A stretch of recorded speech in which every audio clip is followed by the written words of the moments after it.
However, okay. Sorry guys, I'm late.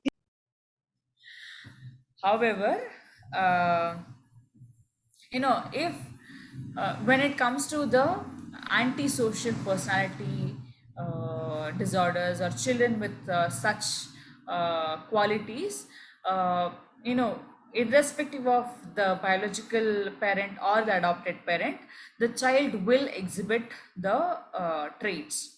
So, irrespective of the upbringing, irrespective of the biological traits, the child will at some point of time exhibit such, you know, traits or the such type of behaviors, which kind of gave, but it just need triggers. The triggers are situational, the social situational factors that happen through experiences, through memories and stuff like that. This gave a hope for the environmental, the environment, the nurture part of the psychology is to argue or to take upper hand that no, nurture is more, not the nature. This was just one, aspect where the nurture took over the environment, sorry, the nature, and behaviorists always claim and assume and start their they start their studies by uh, unsaid underlined assumption that nurture is important. Your environment, your upbringing plays a role and not necessarily your traits. So the behaviorists always start their study with this notion. So that was you know a part of the studies. The last thing that they considered for studies is the family studies. So most of the olden days, people stayed in, there were many people in a house. There were, uncles, aunts, cousins, not just in India, otherwise also. They had many children. So they all, here they started. By this time the technology was quite, I must say science would have upgraded or been in a better position. They started collecting blood samples and studying the genes, also studying the environment of the house, the family history, the schools that they go. So it was more of a qualitative study. All these were qualitative. They did not consider the experiment methods, etc., etc. However, with whatever little knowledge they had, they did it scientifically. So this was the history of how they started. It still continues. They still do twin studies. They still do family studies, antisocial personality disorder studies, and all that. So that has still been continuing, of course, with more acceptable logical and scientific methods and approaches. So that is a little bit of history. Later, they started getting doing studies uh, by this concept or by this pair of person situation. So there's a person, there's a situation. Again, going back to nature and nurture only, but they coined the word differently: person and situation. So the next topic is the person situation controversy. Michel, Mischel. Michel is the first person who targeted trait approach to personality. He targeted the nature approach to study a personality. According to him, uh, when traits are rated, they do not predict the actual behavior. When you actually rate which traits uh, depicts which behavior, they do not exactly or directly depict a particular behavior. This is where another psychologist called Epstein, Epstein, came into picture, and he argued that although traits do not predict a single behavior, they are good at predicting aggregates of such behavior. Aggregates, when I mean aggregates, say, a combination of these give this behavior. So maybe a trait cannot Of course, one trait is not enough to conclude on one behavior. However, a combination of them will give you a possible solution, a possible reason for a behavior. So it's like this. This seems silly, but maybe when they were expecting, this was not silly as it sounds. Then there were two psychologists by the name Brody and Elrichman. Elrichman. So they did a hypothetical study. So the study was conducted on, a set of people, a group of people under 20 different situations. So they followed 5, 6 steps, 6 steps actually, in to find out whether it's nature or nurture. So they all these studies, the previous studies was more about, they tried to find out a particular behavior in one particular situation. So they said, why not do multiple situations and predict one particular behavior, sorry, multiple situations and multiple behaviors on one group of people. So they followed 5, 6 steps.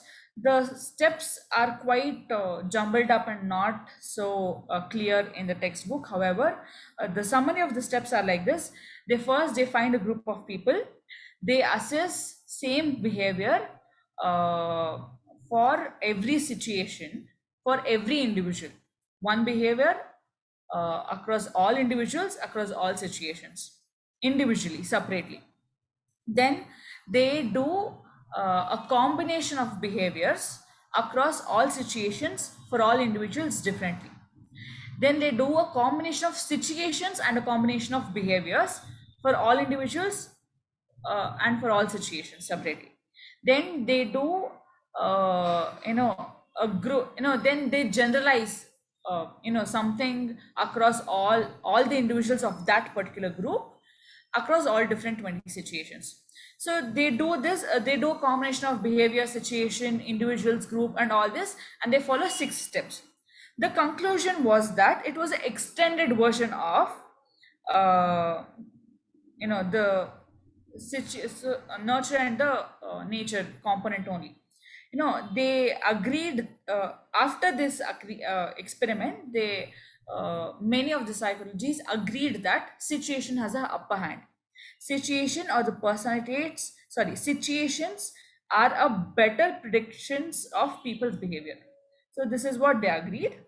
However, Michel, you remember the person who actually started telling trait approach, who gave the trait approach to personality, he argued that literature review shows that personality traits only have a correlation of about 0.30 with how people behave in a given situation. That means the correlation between the trait and the situation is only 0.3. However, the correlation between the cross situational consistency, they mix up situations for a particular behavior, that laid between zero point 0.2 and 0.3. That means, the lesser the number, 0.2, 0.3, the lesser the correlation, the better. Praveen, explain this. He just joined. Thank you. Thank God. Hello, Praveen. Can you hear me? Yes, I am able to hear.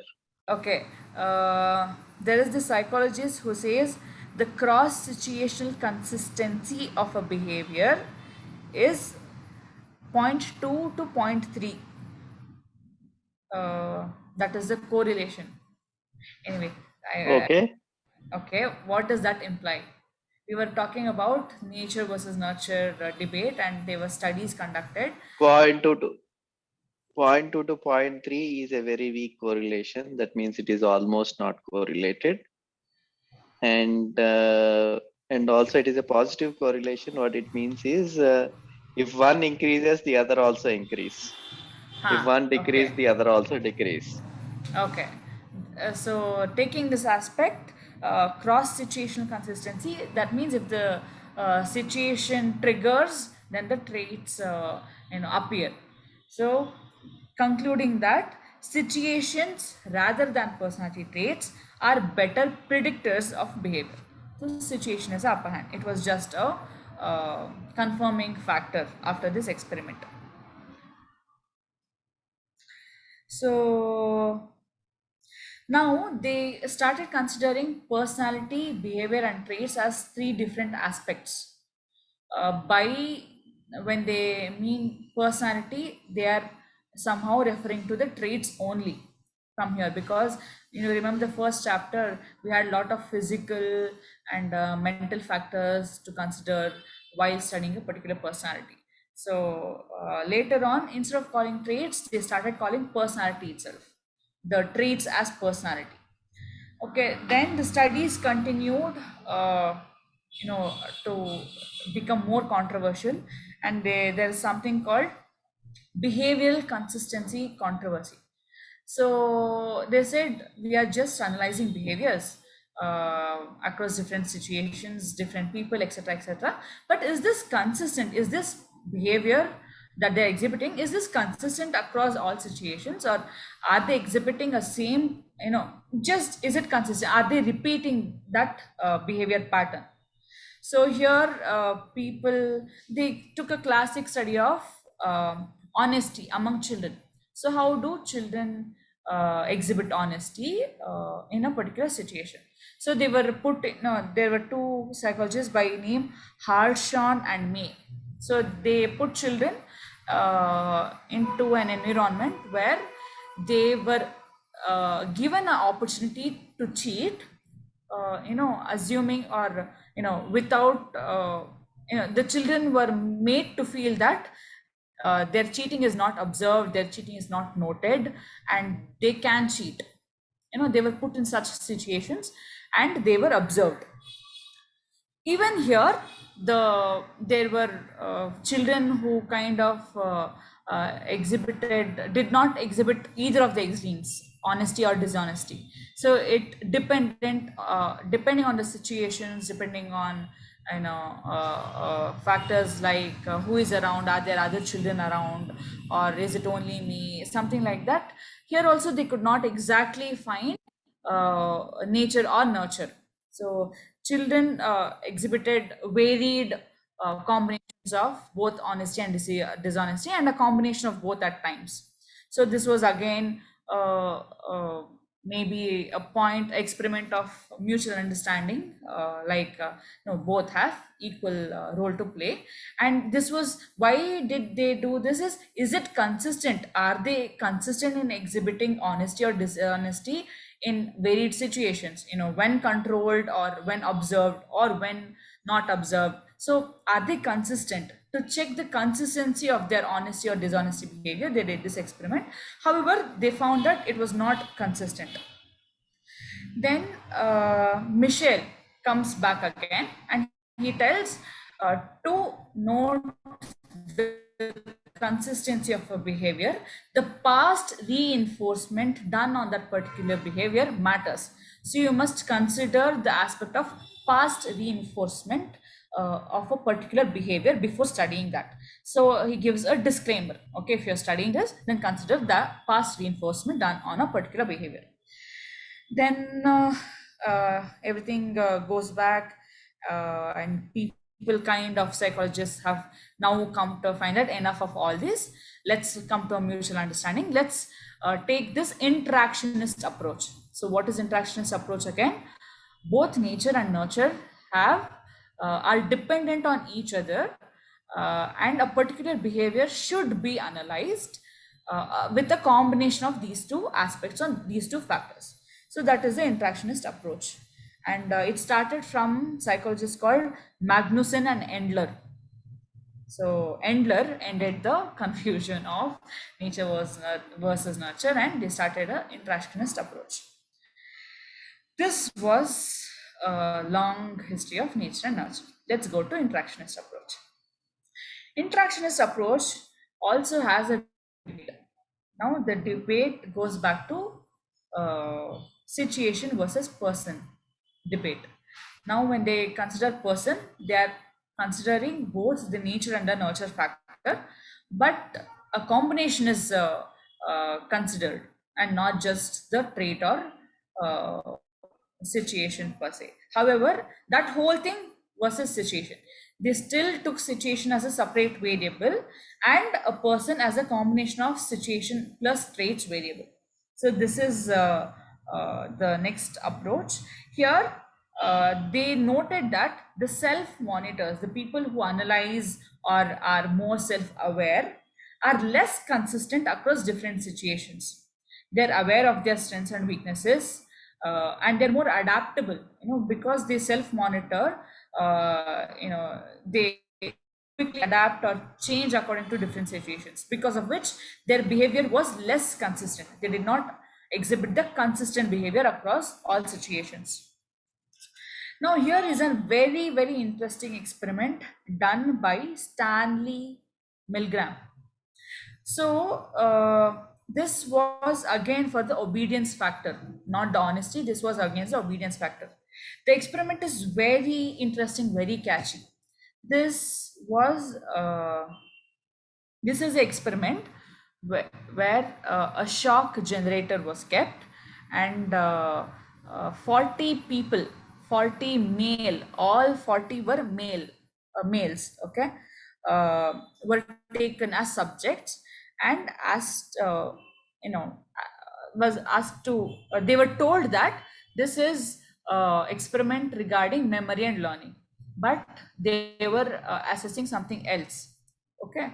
And the shock generator had 30 switches, 30 switches, and the least was a 15 volts, 15 volt switches, and every switch increased by 15 volts, and the last 30th switch was 450 volts. And these switches were grouped and named as moderate, strong, danger, severe shock, and the last range was named as XXX. That means you shouldn't use it, something like that. Okay, so 30 switches, 15 volts each, increased in increasing order. That was the arrangement of the shock generator. Now there are 40 people and there is one person here. So this one person is an actor. This one person is by the experimenter side. He is instructed to behave just like another subject. Every time this one of these 40 people enter, they think that this person is also a subject like him. So they were given two chits. So both the chits, it was predestined or pre-calculated, smartly played, that the chit that this actual subject picks will have the role of the teacher.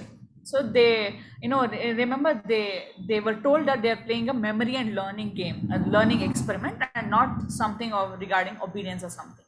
So it was already made that the subject will always get the teacher role, and this actual person who is acting like the subject will get the learner role.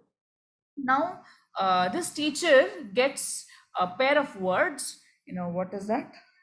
Word pairs. They get word pairs. So every time this learner makes a mistake, this person has to give a shock. So they do one demo, and this learner is strapped in a chair to give an assumption that there is electric shock induced. Now, this actual subject is taken to a different room where this person cannot see the learner. Okay, the subject is asked to induce shock by pressing a particular switch whenever this subject makes a mistake. Okay, and this subject, the actor subject, was told to make mistakes. It was a common thing, so he was already prepared to act when and how. So every time this person makes a mistake, the subject has to increase the shock by 15 volts. So every time if he presses the first switch for the first mistake, the second mistake has to be the second switch, which will be the 30 volts. So as and when the mistakes and the volts increased, whenever the subject contact the experimenter, he was told these words, like please continue, please go on. The experiment requires that you go on. You don't have a choice. It is absolutely essential that you continue.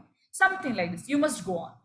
The experimenter stayed neutral, or in fact forced the subject to continue giving shocks whenever the person was made a mistake. However, the purpose of this experiment was For how long will someone continue to give shocks to another person if they are told so, and if they thought they could be seriously hurt? You know, the underlined known factor is that the actual subject knows this acting subject, and the actual subject knows that, or at least assumes that, he could have been the subject giving or receiving the shock. The possibility was 50-50. So there is some morality factor or a learned factor that blocks your mind or might block your mind to give a high voltage shock. So this was another the learned factor that they considered. Of course, the trait factor was, will that person enjoy giving harm to others? That you know I don't know what is this called, phony, phony. That's the word that they have used here. Sorry. I'm wrong. It's called something, I don't know. However, the faking subject was not actually receiving shock. A pre-taped audio of different sound intensities were played whenever a particular switch was pressed. So the acting subject did not receive any shock, he was safe, and the real subject was assuming that he is giving shock of different intensities because of the sounds played for every different switch. The results are very shocking. They assumed that there will be 3% of people who will stop the experiment in the middle because of the morality factor that comes into picture. However, all the 40 people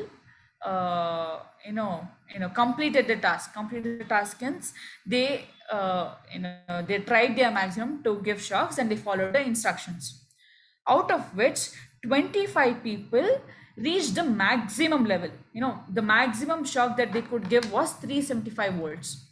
So they were motivated and they pushed themselves to give the maximum harm to the other person. So these were 25 people, and the other 15 people, after an extent, say 300 volts, they stopped. So, but all the 40 people went to a level where the section of the thing said danger. So till they reached danger part of it, from moderate, strong, very strong, danger, and severe shock, 15 people went till danger, and the rest of the 25 reached severe shock. So that means there is some innate tendency to get that pleasure by harming others. Okay, so 65% people never stopped at all. They were thinking only 3% people will never stop, but they ended up getting 65% people never stop. It was an astonishing result. So this was the experiment. Now let's come to the conclusion. We now believe that it has to do with our almost innate behavior that we should do as told, especially from authority persons. So it is innate behavior. We have to listen to the instructor, our mentor, our teacher, or say politician, the government. So it is our innate tendency. The other, maybe they are referring to please continue, go on, you don't have a choice, you are required to continue, for those statements and their instructions. So this is our innate tendency. This again went back to nature taking a upper hand. However, the approach was different. The approach, they considered both factors. The experiment contained both factors, the situation and the trait factor. So that's why this experiment was taken under interactionist approach. So that was the thing. Now psychologists understood one thing. So I'll read out the statement very carefully. Listen to it. Regarding traits, psychologists learned that they do not have cross-cultural consistency for individual behaviors, but over time they create consistency for wide behavior distributions. That means for a behavior, there's no consistency of an individual's behavior in particular situation. However, it creates consistency over wide behavior distributions. If that the same situation is occurring again and again and again, it will create a consistency. That means they're accepting that situation has a role. Now, for situations, psychologists learned that situations are not only the thing that matters. So people stopped arguing and they mutually concluded. This people learned that other is important, other is also has a role to play, and these people said the same. Now, I mean, they agreed that both trait and the situation act as catalysts to each other for exhibiting a behavior. So that was the interactionist approach. There are other approaches to personality studies also. It is called Nomothetic Approach and Ideographic Approach. The Nomothetic Approach, whenever the nomo, nomenclature, something like that, think of a name. Name is the best way. Nomo, name. What does Nomothetic Approach say is that there's a tendency to see one's personality as constant, hereditary, and resistant to change, whereas the influence of environment is minimal. Nomothetic is most probably like hereditary or nature study. Why I asked you to think of name is that name is constant. It is never going to change unless, very rarely people change their names. It's resistant to change. So you don't want to change your name. People get obsessed if they are called wrongly or something like. It is resistant to change. So that's why I said nomothetic approach. Think of a name, your name. Okay. So Gordon Allport is the first person to use this approach. He says nomothetic, the personality studies or the trait studies have their roots in nomothetic approach, and nomothetic approach has it is used in quantitative studies.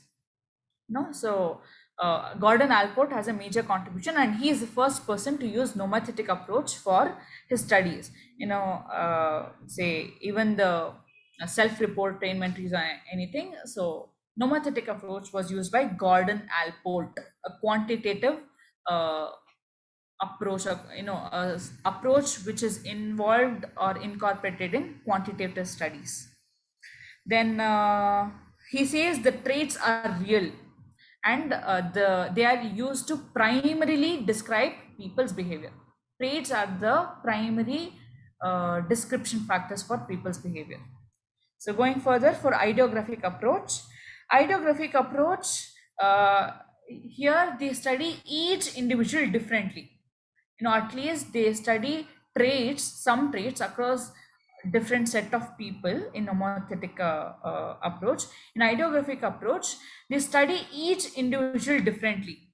Now, when they're studying each individual differently, again, Allport says that you cannot take just one trait. Now, he classified traits into cardinal traits, central traits, and secondary traits. So, in cardinal traits, those are general traits which can appear for a particular situation. Central traits are like, those traits which are unique to one individual, like, those used in recommendation letters or hobby section, etc., etc., etc.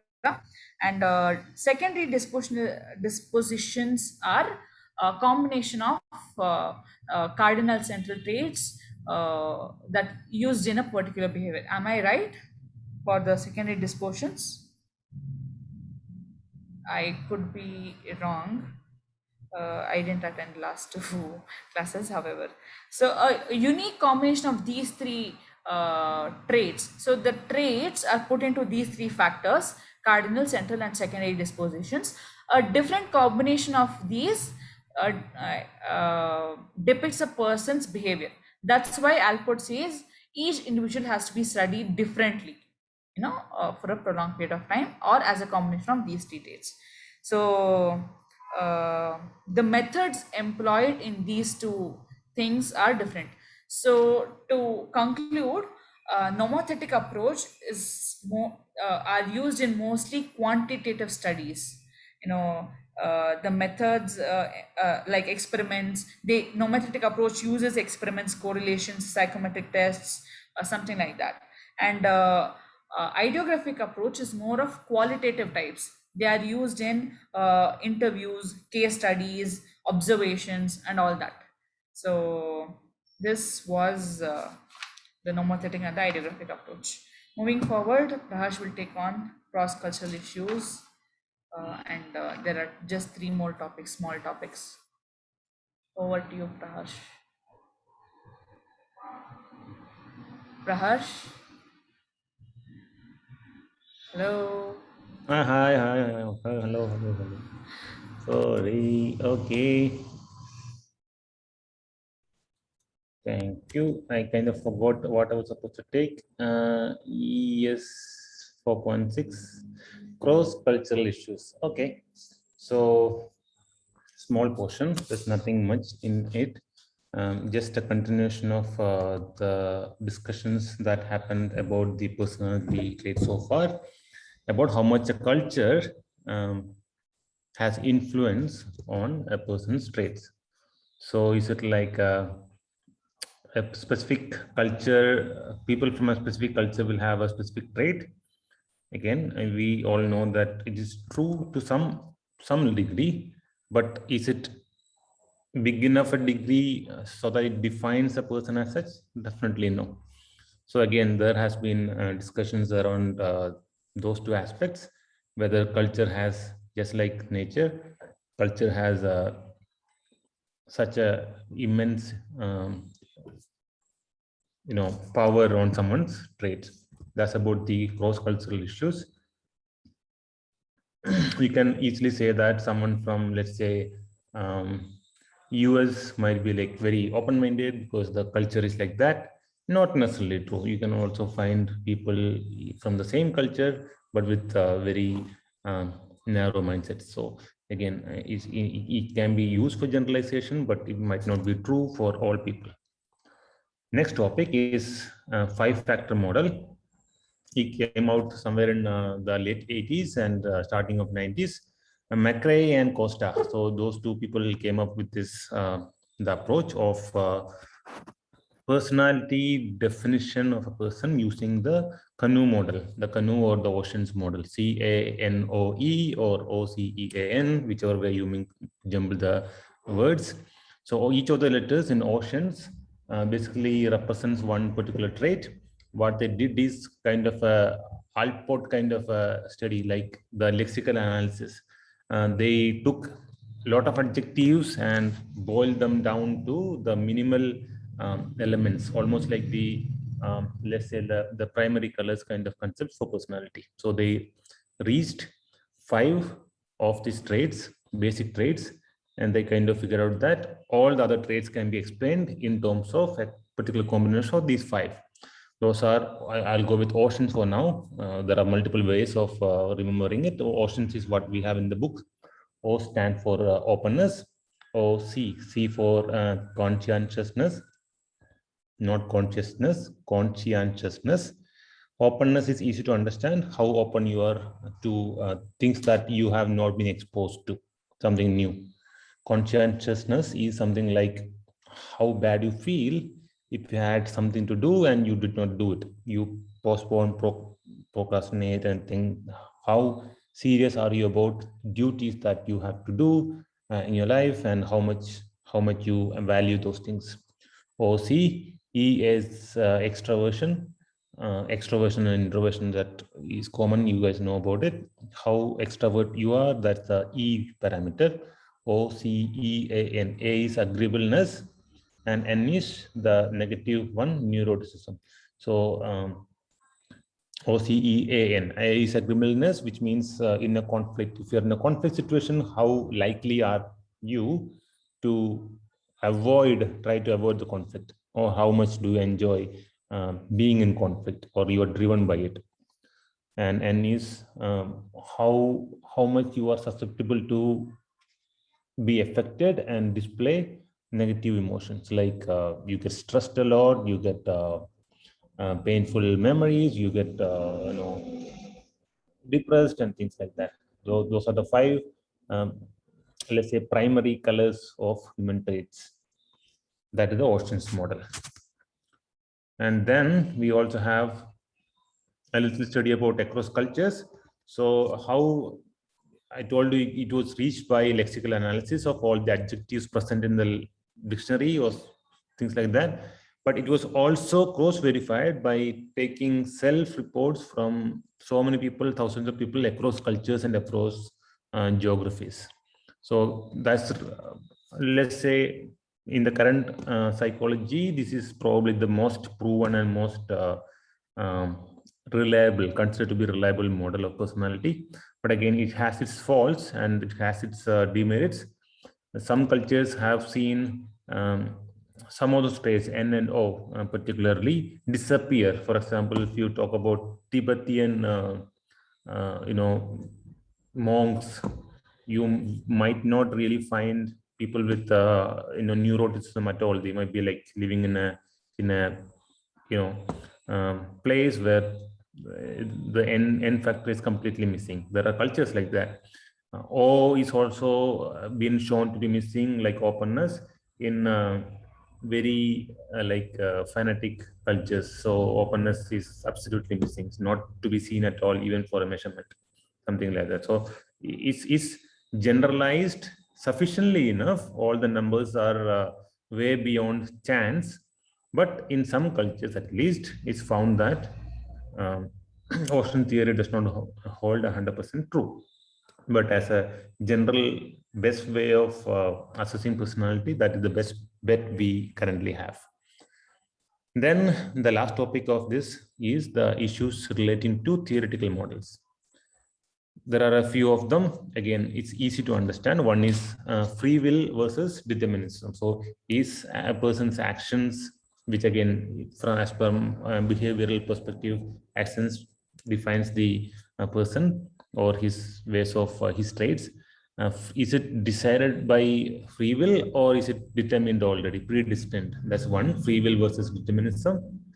Another one is uniqueness versus universality.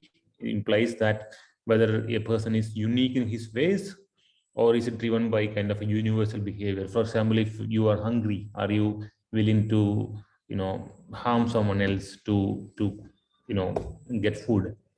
You can say that it's a universal trait that everyone will do it. Not necessarily. There may be unique cases, and you can also say that those situations are always driven by uniquely by the person, but need not be the case. Another conflicting idea is psychological versus purposive motivation. So some people assume that we are always pushed by something like food and water and basic needs. Some others see it as we have higher goals in life, like values and principles and etc. You might remember the triangles that we have at the base of it is all generic motivations. Then as it goes up, it's like more towards spiritual or self-realization and things like that. So that's again another, what is driving a person's acts or traits. All these are things that people discuss and people self-contradictory most of the times, never reaching any conclusions, but these are the issues relating to these models. The next one would be conscious versus unconscious motivation. Some people think that our behaviors is like determined by conscious forces, where other people think that's all from the background and we are not making conscious choices. Most of the behaviors driven by unconscious choices. Another confusion or things to be settled is stage versus nature theories. So nature, it is an extension of the nature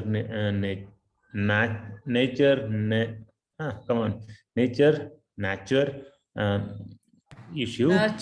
Nurture issue, whether or not we all pass through predetermined stages of development, like is it like, or is it a continuous growth process? Again, we don't know. Again, there are ways to like support both ways. So is it like stage by stage or is it like gradual increase? Cultural determinism versus cultural transcendence, that's another one, where your main motive is it something driven by the culture or something that you want to overcome as a cultural? So if you are born and brought up in a particular culture and you are trying to mingle with people in the other side, will you stick with your culture or will you kind of mingle and you will go beyond what you already have? Another one is early versus late personality formation. Again, another thing to be decided or settled.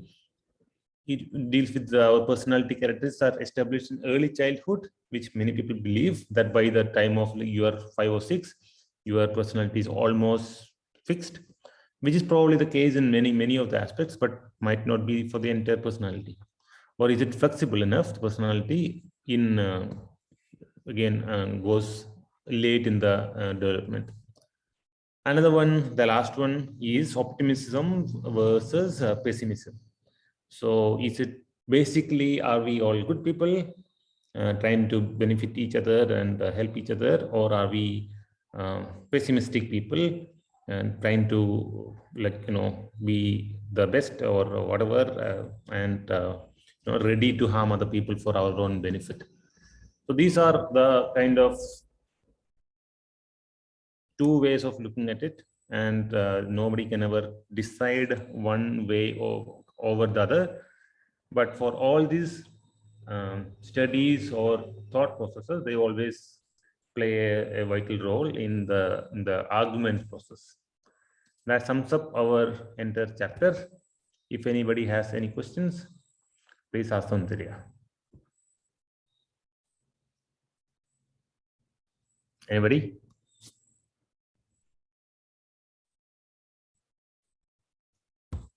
Nobody? Okay, then let's stop the recording. And it's 10:10, so it's time to sleep. So if nobody has any question, we should sleep. Are you people even awake? I don't think so.